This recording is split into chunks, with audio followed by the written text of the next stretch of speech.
എന്നെ കൊണ്ട് ടൂൾസ് എടുപ്പിക്കാതെ വിട്ട് പോടാ. അവന്റെ ഒരു ടൂൾസ് ഇവനെ ഞാനൊന്ന് ശരിയാക്കി തരാം.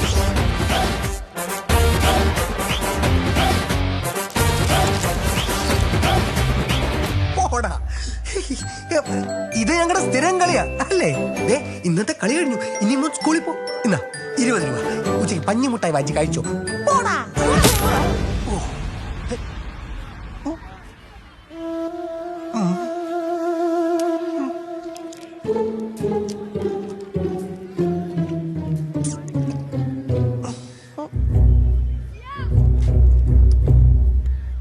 ഡെന്റിസ്റ്റ് ആവാൻ പഠിക്കുക. പോടാ.